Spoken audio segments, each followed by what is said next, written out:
presentar los temas que faltan todavía en nuestro programa, ¿sí? Y con esto ya cumplimos todos los temas del programa. Pensé que no lo íbamos a lograr, pero sí, finalmente logramos hacerlo. Bueno, entonces yo les decía hace un rato que el comercio internacional, el comercio entre países, es tan antiguo como se tiene memoria desde la historia antigua. Ya había pueblos como los fenicios que se dedicaban al comercio y se volvieron inmensamente ricos y en la antigüedad una potencia. Sí, más tarde fueron los países europeos, especialmente en Italia, donde se dio esta situación. Y más tarde, España, con el descubrimiento de América, el comercio internacional, tuvo una todavía mayor difusión, y entonces no hubo pueblo del mundo a partir de ese momento que no se metiera, se inmiscuyera en el comercio internacional.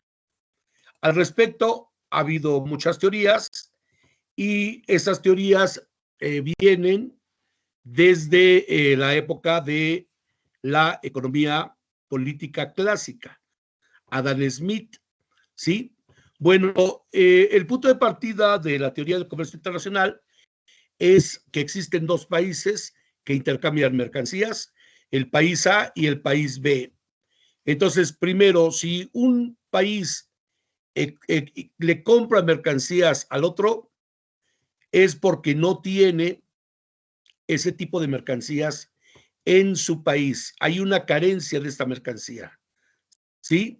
Y acá dice, estamos ante una ventaja incomparable porque, por ejemplo, México importa chips para la electrónica, porque en México no se producen. Entonces, los países que producen esos chips para la electrónica tienen esa ventaja comparativa. Y también México, por ejemplo, produce petróleo y hay algunos países que no tienen petróleo, como por ejemplo Israel, por ejemplo Cuba, y entonces estos países tienen que comprar petróleo porque en todo su territorio no hay un solo pozo petrolero, ¿sí? Bueno, teoría de las ventajas absolutas. Entonces tenemos a Adam Smith, que escribió en 1776 su famoso libro, La riqueza de las naciones, y ahí gran parte del libro se dedica a polemizar con la corriente mercantilista que estaba en boga en ese entonces. Recuerden ustedes que los mercantilistas planteaban el proteccionismo y Smith, por el contrario, plantea el libre comercio entre países, ¿sí? Y entonces dice que existen las ventajas absolutas, y estas ventajas absolutas son cuando cada país se especializa en producir un bien, de manera que un país le va a vender a otro país aprovechando su ventaja absoluta, ventaja absoluta, ¿sí? Luego está también la teoría de las ventajas comparativas de David Ricardo. Entonces, David Ricardo profundizó, la teoría del comercio internacional, pero él fue un poquito más allá de Smith. Dice Ricardo que el comercio es beneficioso para ambos países y que todos los países, además de ventajas absolutas, tienen ventajas comparativas. Dice, esto es, pueden los dos países producir la misma mercancía y en una va a tener más ventajas un país que el otro, pero el otro tendrá una ventaja menor comparativamente hablando. Y entonces también puede aprovechar esa ventaja comparativa para también desarrollar su comercio internacional, ¿sí? Bueno, luego, en esta teoría de las ventajas comparativas, vamos a leer una cita de David Ricardo. Dice David Ricardo, los países deberán especializarse en lo que sean más eficientes y luego intercambiar estos productos, pues en este caso se beneficiarán ambos países. Esta cita es tomada de su libro Principios de Economía Política. Dice, en este caso, ambos países se beneficiarán gracias al comercio internacional, ya que ningún país es tan ineficiente como para quedar fuera de este mercado. Todos se beneficiarán por la especialización en la elaboración de un producto determinado. Además, el comercio debe ser libre, sin ningún tipo de barrera o arancel. En este sentido, ambos economistas, Smith y Ricardo, coinciden en que el comercio debe ser libre sin ninguna restricción. Recuerden que los mercantilistas planteaban un monopolio comercial y un proteccionismo. Bueno, el comercio internacional se desarrolla a nivel mundial y en la actualidad no hay un país que no venda algo, que no reciba también mercancías de otros países. Y entonces, desde mucho tiempo atrás, los países estaban muy preocupados por mantener sus cuentas nacionales en lo referente al comercio internacional. Y entonces surgió este concepto de balanza de pagos, que es un documento contable donde se registran sistemáticamente el conjunto de transacciones económicas de un país con el resto del mundo. Y acá tenemos abajo un ejemplo de balanza de pagos de un país a lo largo del tiempo, ¿sí? Y más adelante lo vamos a explicar en qué consiste cada una de ellas. Bueno, la balanza de pagos tiene una estructura, perdón, jóvenes, tiene una estructura, tiene formada fundamentalmente en tres partes y un resultado, ¿sí? Un resultado de esas tres. Y hay una balanza de cuenta corriente, hay una balanza de capital y hay una balanza financiera, ¿sí? Y esas tres balanzas se van sumando y restando de manera que vamos teniendo un saldo, ¿sí? Y entonces hay ingresos cuando al país ingresan divisas y entonces entra dinero, pero hay una contraparte y son los pagos. Y entonces los pagos es lo que tenemos que pagar por diversas actividades. ¿Sí? Bueno, nos vamos a la siguiente lámina. Aquí está nuevamente la estructura de la balanza de pagos que ya se había mostrado aquí, pero aquí un poquito más sintetizada. ¿Sí? Que la balanza de pagos está compuesta por tres grandes balanzas o tres grandes cuentas.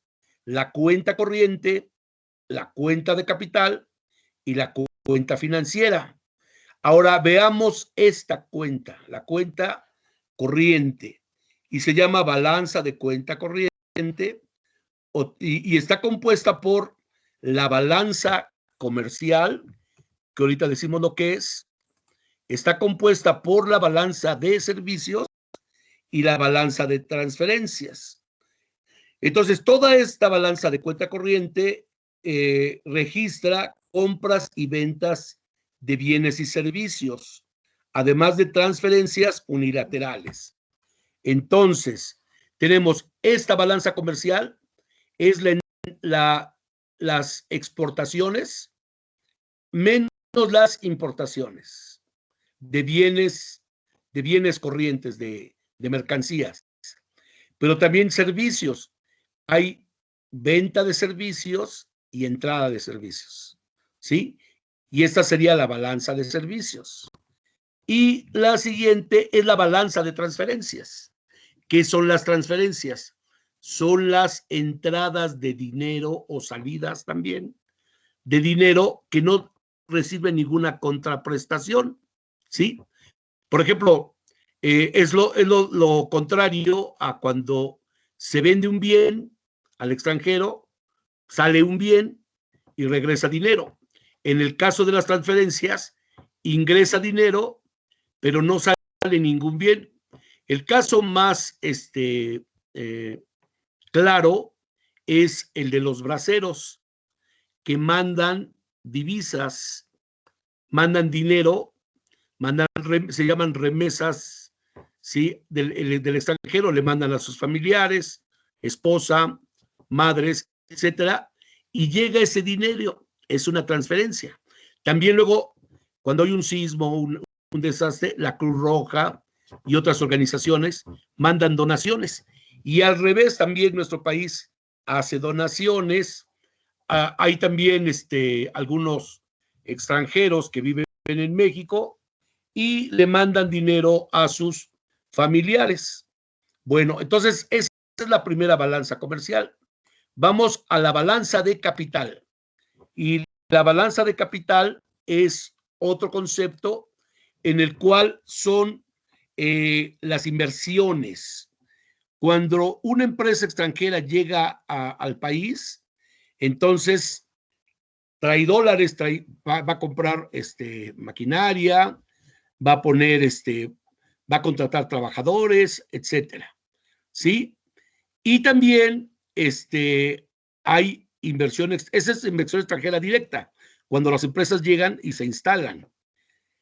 Pero también hay inversión extranjera indirecta, y es cuando llegan capitales al sistema financiero mexicano, y así como entran, también pueden salir, ¿sí?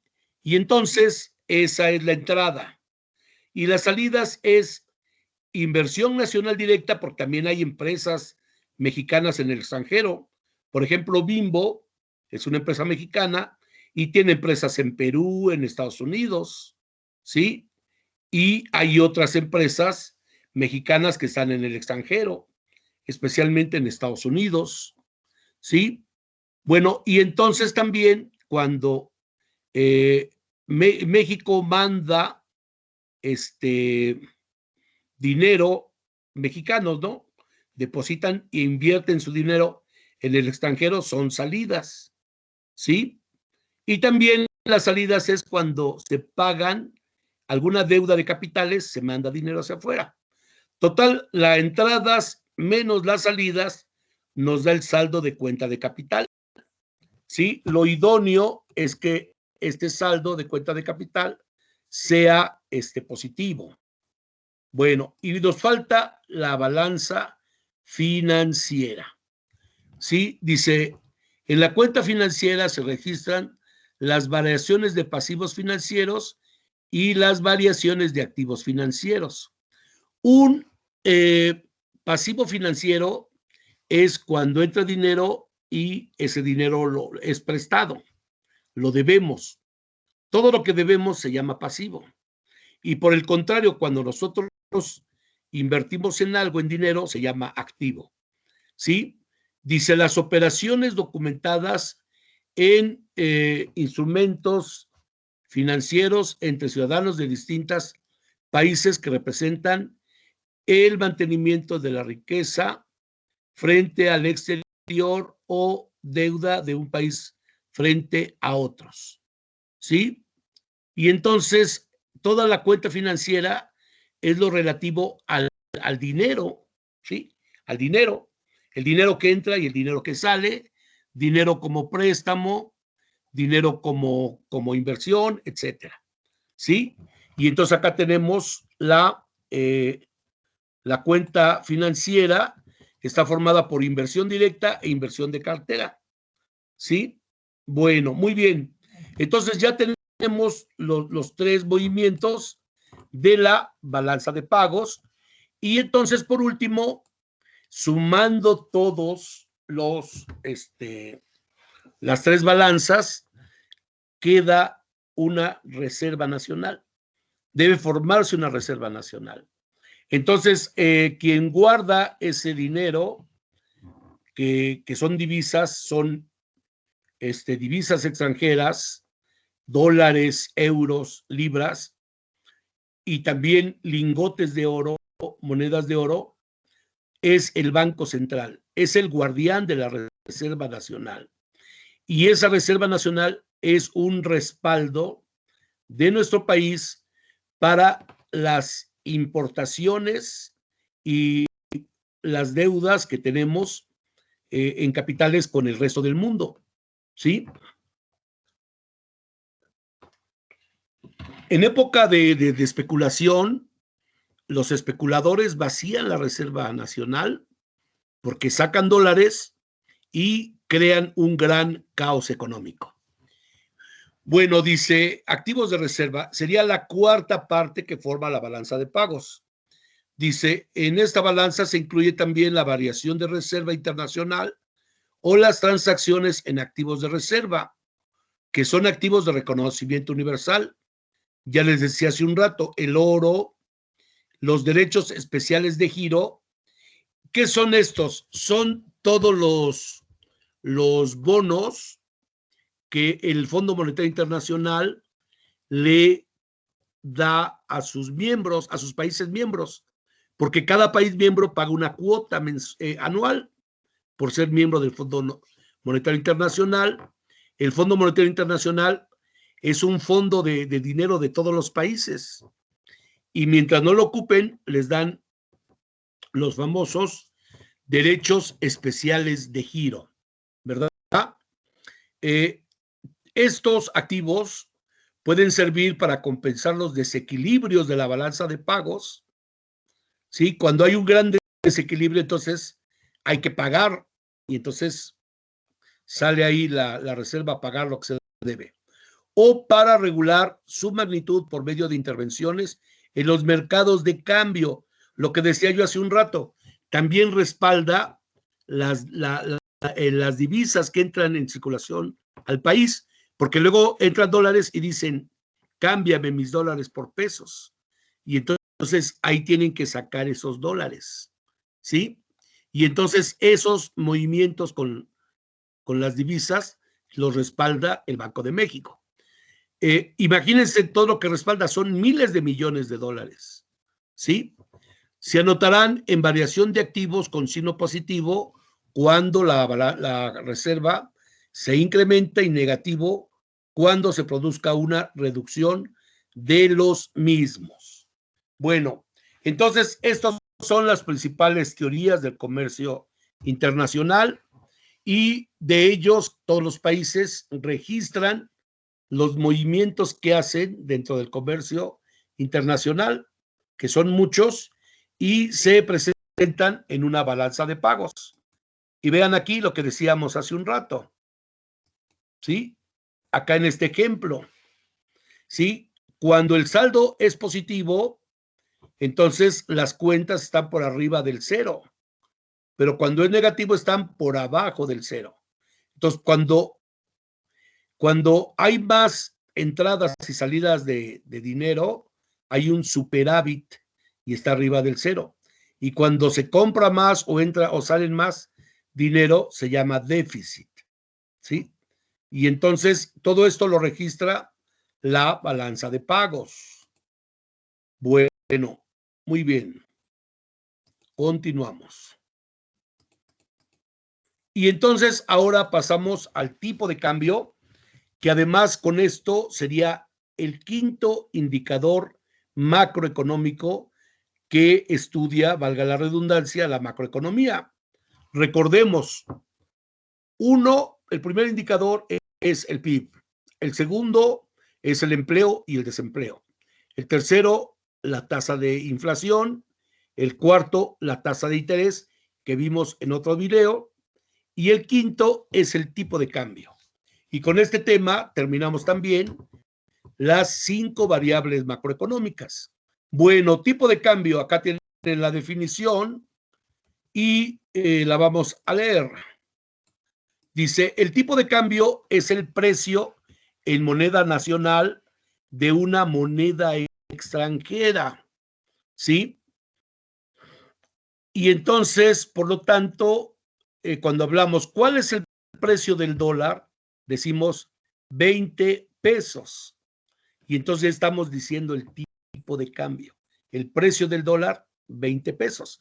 Y entonces hay una proporción entre una moneda extranjera y la moneda nacional. Pero entonces nos preguntamos por qué a veces llega a 21, a veces a 22, y luego va bajando a 20, a 19, etcétera. ¿Sí? Bueno, acá dice, la moneda extranjera, su precio se determina por la cantidad de divisas que existan en el interior del país, de esa divisa extranjera, ¿sí? Y por lo tanto se determina por la oferta y la demanda. Supongamos, jóvenes, que existieran muchos dólares dentro del sistema financiero mexicano. Entonces, cuando es abundante un bien, la gente ya no quiere más y el precio baja. Por el contrario, ¿qué pasaría si hubiera escasez de dólares y quisiéramos viajar al extranjero, comprar algún bien extranjero? Entonces requeriríamos de esos dólares y la demanda subiría. Y entonces, al haber escasez, se eleva la demanda y el precio sube. Y al subir el precio de una moneda extranjera, el peso nacional se devalúa en relación a esta moneda. ¿Sí? Bueno, ¿cuáles son las principales monedas con las cuales México tiene relación? Con el dólar, fundamentalmente, ya lo dijo don Porfirio Díaz, pobre de México, tan lejos de Dios y tan cerca de los Estados Unidos. ¿Sí? Nuestro país tiene el 85% de su intercambio comercial lo hace con Estados Unidos. Por lo tanto, el precio del dólar es un indicador importantísimo para la economía mexicana. Pero hay otras divisas también muy importantes que entran y salen, y acá tenemos un billete de 5 euros. Los euros son las principales divisas con las que nuestro país se relaciona, ¿sí? Pero desde luego hay otras monedas. Está el quetzal guatemalteco, la libra esterlina inglesa, está el yuan chino, que es una moneda muy fuerte, el yen japonés, el dólar canadiense, el peso chileno, el real brasileño y así por consecuencia. ¿Sí? Bueno, dije hace un rato que el tipo de cambio es el precio de la moneda extranjera y por lo consiguiente se determina por la oferta y demanda. Bueno, entonces hay oferta de divisas, hay oferta de dólares, ¿sí? Y esto fundamentalmente es por el ingreso de capitales, por las exportaciones. Si un país exporta mucho, va a recibir muchos dólares, ¿sí? El caso de China, China en la actualidad es una potencia comercial y el yuan chino está bien revaluado y es una moneda muy fuerte. No, el caso de México depende mucho de la especulación. No quiere decir que nuestro país sea un país débil. México es la 13ª o 15ª país más importante del mundo. Y México exporta mucho. México es un país muy grande de 130 millones de personas y es un país muy importante. Ha tenido grandes crisis por los gobiernos que hemos padecido, por la especulación con el dólar, la gran corrupción que ha habido, ¿no? Que esperemos que ya no regrese jamás. Sí, bueno, Entonces, el aumento de las exportaciones aumenta la oferta de divisas. La entrada de turistas del extranjero, cuando llegan muchos turistas, bueno, hoy no por la pandemia, pero llegan muchos turistas y traen sus dólares. Los trabajadores mexicanos mandan remesas a México y eso es muy bueno. Pero también luego sucede que pedimos prestado al extranjero y entran, ¿sí? Y eso es entradas, ¿no? Donaciones, transferencias, la Cruz Roja nos manda dinero. Los artistas, cuando fue el temblor del 17, Madonna, Lionel Messi y otras personalidades mandaron dinero, ¿sí? Pero también hay salidas, y entonces la salida afectaría la demanda, que es esta curva que va descendiendo.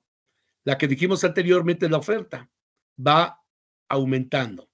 Bueno, regresemos a la oferta. Si entran muchas divisas, aquí estaría la oferta, es curva vertical, entonces se desplazaría la oferta hacia la derecha, ¿sí? Y entonces trazaríamos una curva así, y entonces esta curva quedaría ahora en esta línea. Y por lo tanto el precio de la divisa baja por la oferta de dólares, baja. ¿Qué pasa cuando es al revés? Hay aumento de demanda porque hay más importaciones, turismo mexicano al extranjero, pago de intereses de deuda, salidas de utilidad de la inversión extranjera, y entonces la demanda es la que se desplaza hacia la derecha. ¿Y qué pasa con la divisa? Sube, vean, sube de precio, de E0 a E1, y entonces ya subió de precio el dólar y ya se devaluó la moneda, ¿sí? Y entonces esto es lo que sucede, porque hay devaluaciones y por qué debe haber revaluaciones. En este año, jóvenes, tuvimos esos dos efectos, ¿sí? A principios de año el dólar estaba como en 19 pesos. Vino la pandemia, iba a decir la maldita pandemia, y llegó a estar el tipo de cambio hasta 25 pesos por dólar. Y entonces fue terrible. Y entonces poco a poco la economía mexicana se fue estabilizando y todas las economías del mundo se fueron estabilizando, de manera que ya no hubo tanta demanda de divisas y hubo entradas de divisas en México. Los braceros mandaron mucho dinero, bendito sea Dios, y hubo un superávit comercial, existe, y entonces no ha habido fugas de capitales, y entonces el dólar se ha bajado de precio, se ha reevaluado, y en la actualidad el dólar ya está en menos de 20 pesos.